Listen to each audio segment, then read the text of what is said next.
Hello കൂട്ടുകാരെ, എല്ലാവർക്കും നമസ്കാരം. നമ്മുടെ ഇഷ്ട പരമ്പരയുടെ ഇന്നത്തെ പുതുപുത്തൻ വിശേഷങ്ങളിലേക്ക് ഏവർക്കും സ്വാഗതം.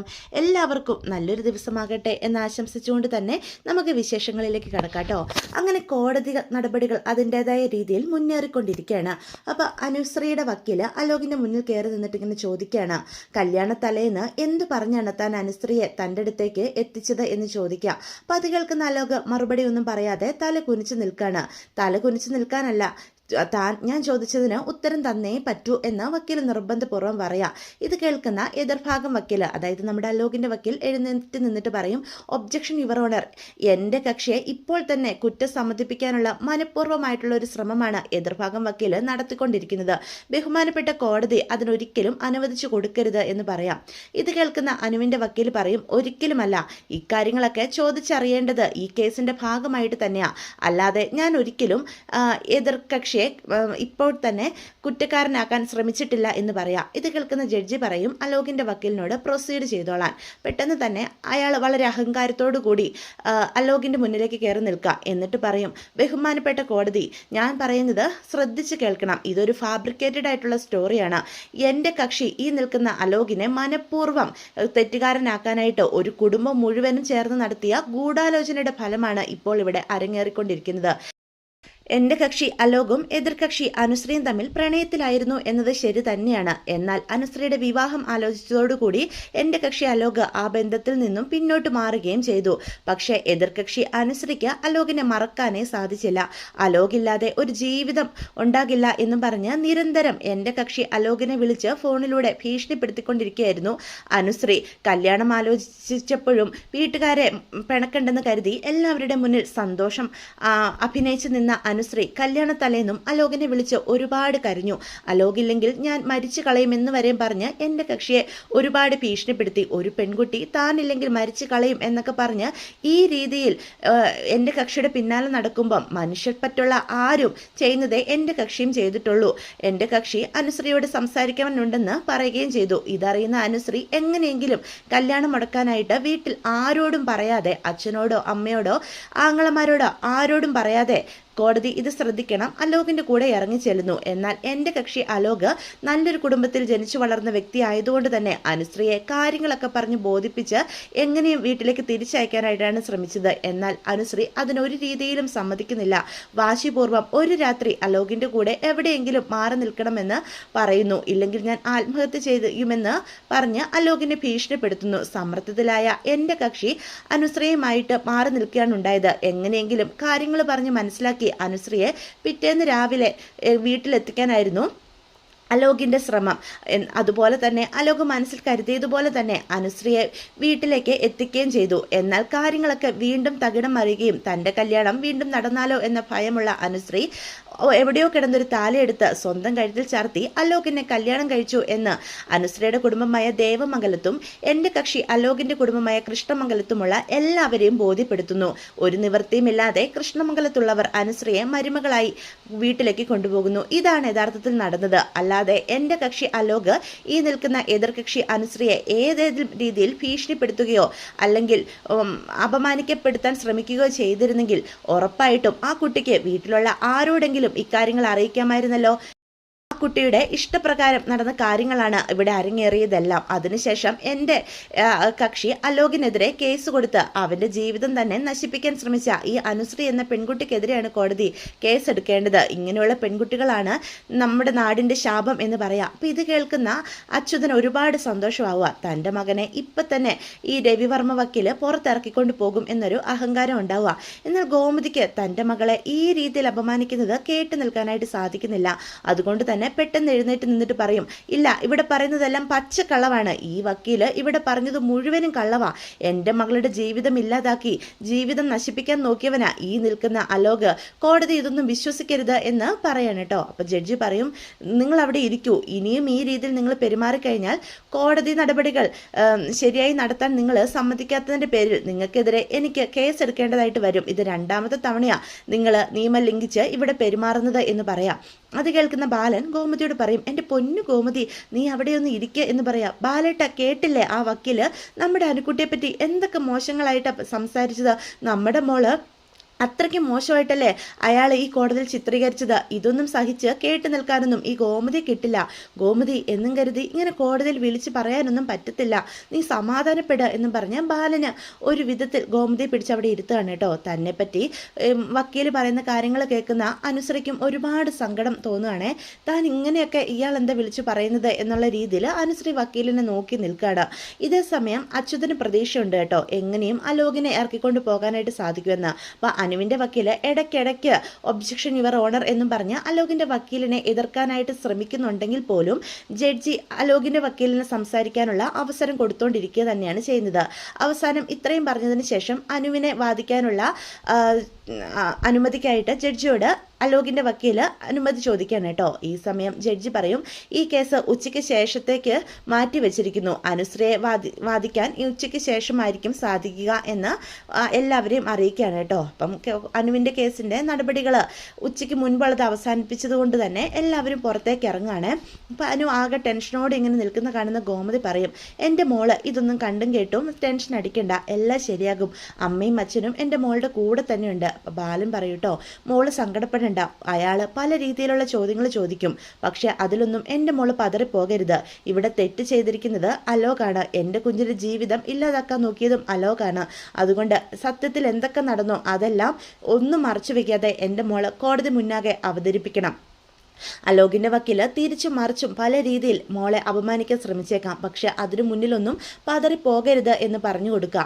ഇതേ സമയം അനുവിൻ്റെ വക്കീലും അങ്ങോട്ട് വരിക. കുട്ടി ഇതൊന്നും കണ്ട് ഭയപ്പെടേണ്ട, കുട്ടിയുടെ ഭാഗത്താണ് ന്യായം, നീതി ലഭിക്കേണ്ടതും കുട്ടിക്ക്. അതുകൊണ്ട് ഭയപ്പെടാതെ എല്ലാ കാര്യങ്ങളും മുന്നോട്ട് അവതരിപ്പിക്കുകയാണ് വേണ്ടത്. പറയുന്നത് മനസ്സിലാകുന്നുണ്ടോ എന്ന് ചോദിക്കുക.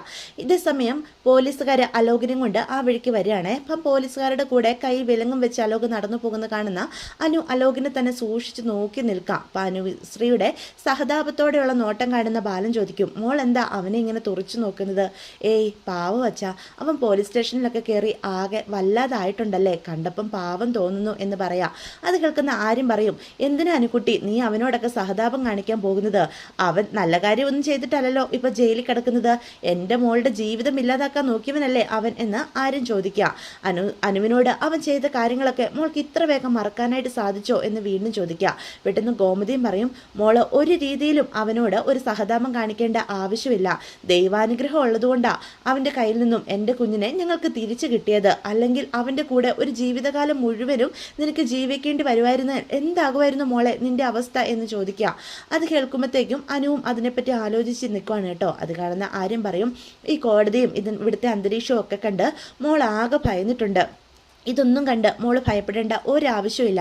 കോടതി നടപടികളൊക്കെ അതിൻ്റെ രീതിയിൽ മുന്നോട്ട് പോവുകയും ചെയ്യും.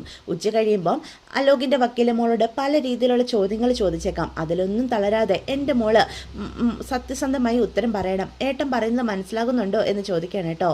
പെട്ടെന്ന് അച്യുതനും പിന്നാലെ തന്നെ അനന്തനും അവിടേക്ക് വരികയാണെ. അച്യുതൻ അഹങ്കാരത്തോടു കൂടി ബാലൻ്റെ അടുത്തേക്ക് ചേർന്ന് നിൽക്കുക. എന്നിട്ട് പറയും, എടോ ബാല, താൻ തോറ്റു തുന്നം പാടുന്നതേ ഇന്ന് ഞാൻ കാണിച്ചു തരാടാ എന്ന് പറയാം. ഇപ്പം തന്നെ എൻ്റെ വക്കീലിൻ്റെ കസർത്ത് താൻ കണ്ടില്ലേടോ എന്ന് ചോദിക്കുക. അത് കേൾക്കുന്ന ബാലനും ദേഷ്യം വരിക. കേസ് ഇതുവരെ തീർന്നിട്ടൊന്നും ഇല്ലല്ലോ. എൻ്റെ മോനെ കൊണ്ട് ഞാൻ ഇന്ന് തന്നെ കുറ്റവിമുക്തനാക്കി ഈ കോടതിയിൽ നിന്ന് കൊണ്ടുപോകുമ്പം തൻ്റെ മോളുണ്ടല്ലോ, ഇവള് എൻ്റെ മകനെതിരെ കള്ളക്കേസ് കൊടുത്ത് ഇവളെ കോടതി ജയിലിൽ അടയ്ക്കുകയും ചെയ്യും. അതാടോ നടക്കാൻ പോകുന്നത് എന്ന് പറയാം. ഇത് കേൾക്കുന്ന ബാലൻ പറയും, അയ്യോ, ഈ കോടതി കൃഷ്ണമംഗലത്തെ അച്യുത വർമ്മ തീരെറുതി മേടിച്ചതൊന്നും ബാലൻ അറിഞ്ഞില്ലായിരുന്നു. അതുകൊണ്ടാട്ടോ ഞാൻ അന്തിച്ചു നിന്നത്.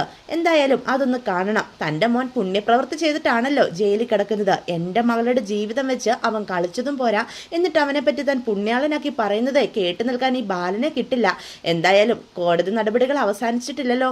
ഉച്ചയ്ക്ക് ശേഷമാണല്ലോ ബാക്കി കാര്യങ്ങൾ.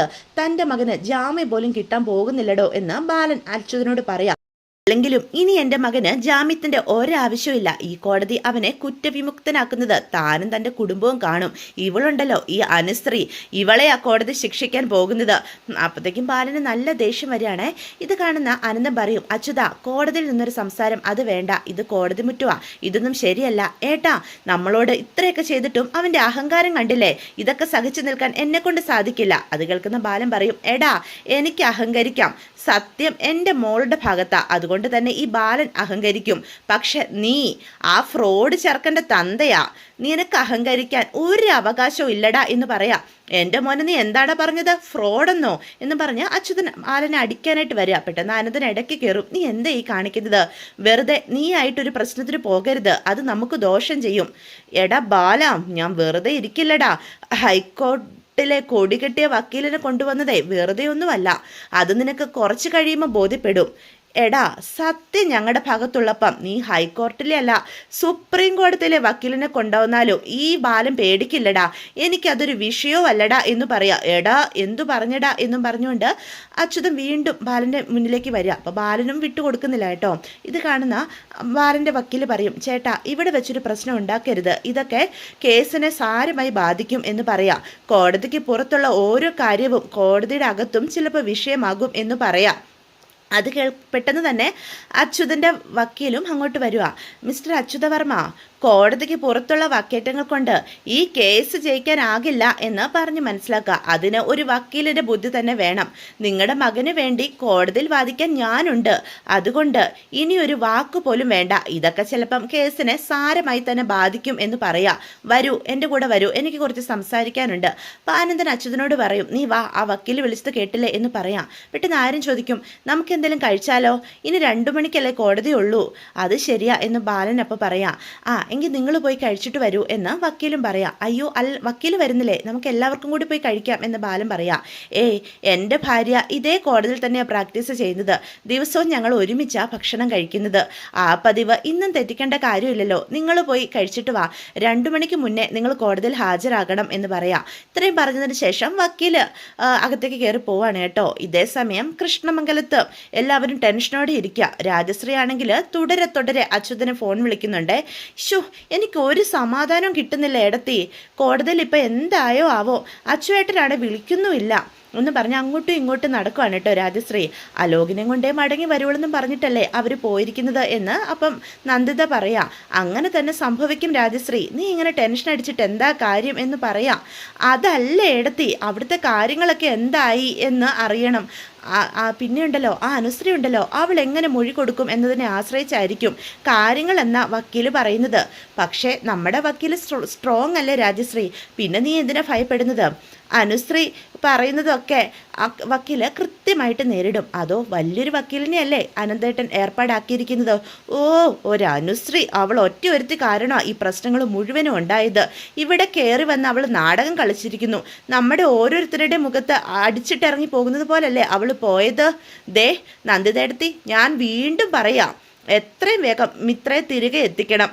അതാ ഇതിനൊക്കെയുള്ള പ്രതികാരം. അനന്തേട്ടനും ഏടത്തെയും കൂടി ചെന്ന് അവളെ വിളിച്ചിറക്കിക്കൊണ്ട് വരണം എന്ന് വീണ്ടും പറയാം. വന്നില്ലെങ്കിൽ ബേലമായിട്ട് വിളിച്ചോണ്ട് വരണം. അലോകിൻ്റെ പെണ്ണായിട്ട് അനുശ്രീക്ക് ഇറങ്ങിപ്പോകാമെങ്കിലേ ആരിൻ്റെ ഭാര്യയായി മിത്രയ്ക്ക് വേണമെങ്കിൽ തിരിച്ചു വരുമൊക്കെ ചെയ്യാം എന്ന് പറയാം. 2 പേരും നടത്തിയത് ഒരേ നാടകമായിരുന്നല്ലോ. വരട്ടെ രാജശ്രീ, ഇതൊക്കെ ഒന്ന് കഴിയട്ടെ എന്ന് നന്ദിത പറയാം. എന്ത് കഴിയട്ടെ എന്ന്? ഇതൊക്കെ ഇതിൻ്റെ വഴിക്കങ്ങ് നടക്കും. നമ്മൾ ചെയ്യേണ്ടതേ നമ്മൾ ചെയ്യണം. ഇനി ആ ന്യായവും പറഞ്ഞുകൊണ്ടേ ഈ കാര്യം താമസിപ്പിക്കണ്ട എന്ന് വീണ്ടും വാശിയോട് കൂടി പറയാണ്. എൻ്റെ മകൻ്റെ ജീവിതം വെച്ചാ കളിച്ചത്. എനിക്കറിയാം ഏടത്തിയുടെ കൂറ അപ്പുറത്താ. ിനെ മരുമകനായി നിങ്ങൾ എല്ലാവരും അംഗീകരിച്ചു. പക്ഷേ ഏടത്തി, അക്കാര്യം നിങ്ങൾ മാത്രം മോഹിച്ചാൽ ശരിയാകില്ല. ഒരിക്കലും ഞാൻ സമ്മതിക്കില്ല. ആരിനെ മിത്ര ഈ കൃഷ്ണമംഗലത്തിൻ്റെ പടി ചവിട്ടണമെങ്കിൽ രാജശ്രീ മരിക്കണം എന്ന് വാശിയോട് കൂടി പറയാം. എൻ്റെ മകനെ ഏറ്റവും കൂടുതൽ ദ്രോഹിച്ചതേ ആ ആര്യനാ. അവനോട് ഒരിക്കലും ഞാൻ ക്ഷമിക്കില്ല. അലോകിനെ തല്ലിക്കൊല്ലാൻ നോക്കി. അവനെ എന്തുമാത്രം ശാരീരികമായി അവൻ വേദനിപ്പിച്ചിട്ടുണ്ട്. ദേ ഏടത്തി, ആര്യന് ഞങ്ങൾ വലിയ തിരിച്ചടിയായിരിക്കും കൊടുക്കാനായിട്ട് പോകുന്നത്.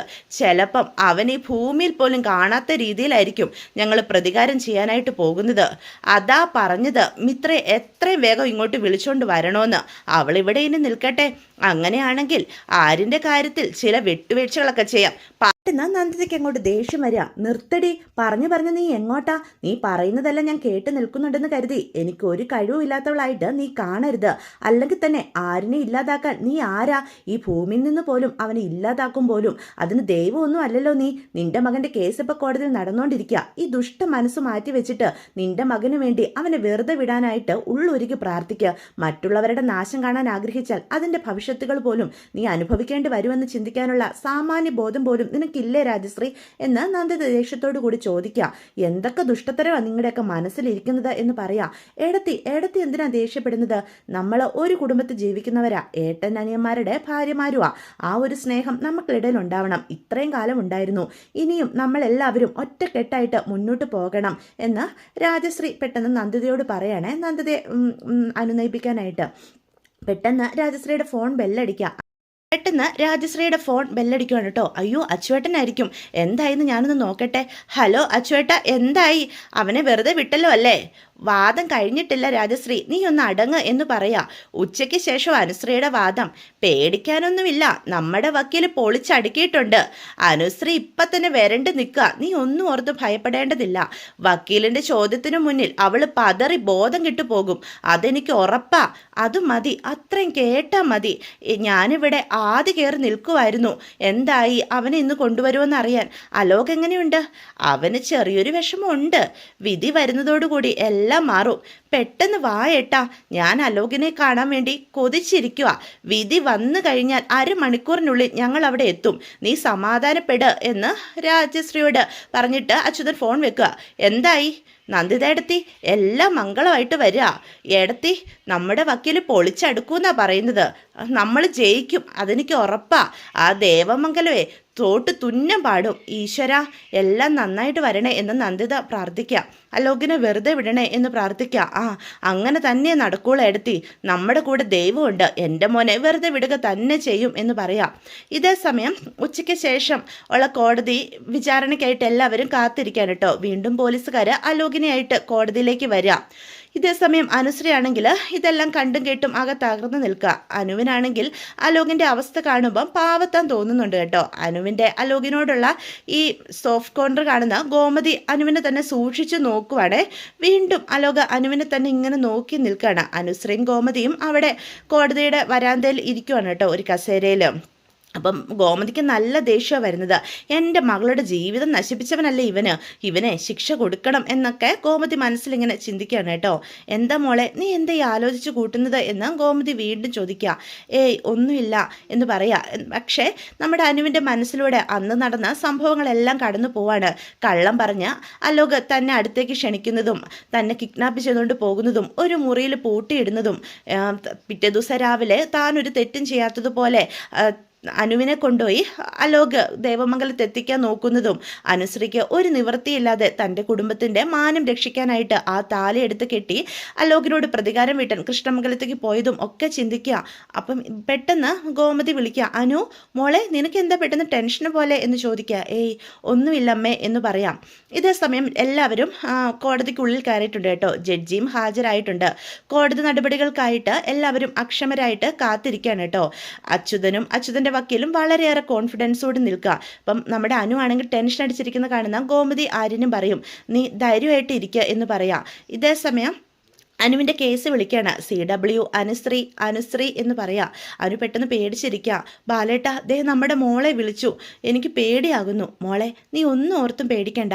നിനക്ക് പറയാനുള്ളത് കോടതിയിൽ നീ ധൈര്യത്തോടെ പറയണം എന്ന് ബാലൻ അനുവിനോട് പറഞ്ഞു കൊടുക്കുകയാണ് കേട്ടോ. അപ്പം അനുവിനെ വിളിക്കുന്ന കാണുമ്പം അലോകും അക്ഷമയോടെ നോക്കി നിൽക്കാം. മോളെ, നീ ചെല്ല്, ഒരു കുഴപ്പമില്ല, ഇവിടെ എല്ലാവരും ഉണ്ട് നിനക്ക് താങ്ങായിട്ട് കേട്ടോ. നിനക്ക് എന്തെങ്കിലും ബുദ്ധിമുട്ടുണ്ടെങ്കിൽ നീ അത് പറയണം എന്ന് പറഞ്ഞ് ആര്യനും ബാലനും കൂടി നമ്മുടെ അനുവിനെ വിചാരണയ്ക്കായിട്ട് അയക്കുവാണേ. അനു ഭയന്ന് വിറച്ചാട്ടോ കയറി ചെല്ലുന്നത്. അനുവും അലോകും അങ്ങനെ നേർക്ക് നേർ നിൽക്കുകയാണ്. പക്ഷേ അലോകിൻ്റെ അവസ്ഥ കാണുന്ന അനുവിന് ഒത്തിരി സഹതാപം തോന്നുന്നുണ്ട് കേട്ടോ. എന്ന് അനുവിൻ്റെ വക്കീൽ അനുവിൻ്റെ അടുത്തേക്ക് ചെല്ലുകയാണ്. എന്നിട്ട് പറയും, അനുശ്രീ ഭയപ്പെടേണ്ടതായിട്ടൊന്നുമില്ല. ഞാൻ ചോദിക്കുന്ന ചോദ്യങ്ങൾക്കൊക്കെ വ്യക്തമായും കൃത്യമായും സത്യമായും മറുപടി പറയണം. കുട്ടി പരാതി കൊടുത്തിരിക്കുന്ന കാര്യങ്ങളിൽ എഴുതിയിരിക്കുന്ന എല്ലാം സത്യം തന്നെയാണോ എന്ന് ആദ്യം ചോദിക്കുക. അത് കേൾക്കുന്ന അനു പറയും, അതെ, എല്ലാ കാര്യങ്ങളും സത്യമാണ്. ഞാൻ നേരിട്ട പ്രശ്നങ്ങളാണ് അതിലെഴുതിയിരിക്കുന്നത് എന്ന് അനുശ്രീ ബോധ്യപ്പെടുത്താണ് കേട്ടോ. അപ്പം ഗോമതിയും ആര്യനും ഒക്കെ പ്രാർത്ഥിച്ചുകൊണ്ടിരിക്കുക അനുവിന് ധൈര്യം കൊടുക്കണമെന്ന്, അനു ഭയന്നു പോകരുതെന്ന്. അതോടുകൂടി ഇന്നത്തെ എപ്പിസോഡ് അവസാനിക്കുകയാണ്. അപ്പോൾ ഇതൊക്കെയാണ് വിശേഷങ്ങൾ. വീഡിയോ ഇഷ്ടപ്പെടുവാണെങ്കിൽ ഒന്ന് ചാനൽ സബ്സ്ക്രൈബ് ചെയ്ത് സപ്പോർട്ട് ചെയ്യണേ. നിങ്ങളുടെ അഭിപ്രായങ്ങൾ കമൻസൊക്കെ വഴി എന്നെ അറിയിക്കാനും മറക്കരുത്. ലൈക്ക് ചെയ്തും ഹൈപ്പ് ചെയ്തും ഒക്കെ സപ്പോർട്ട് ചെയ്യണേ. അപ്പോൾ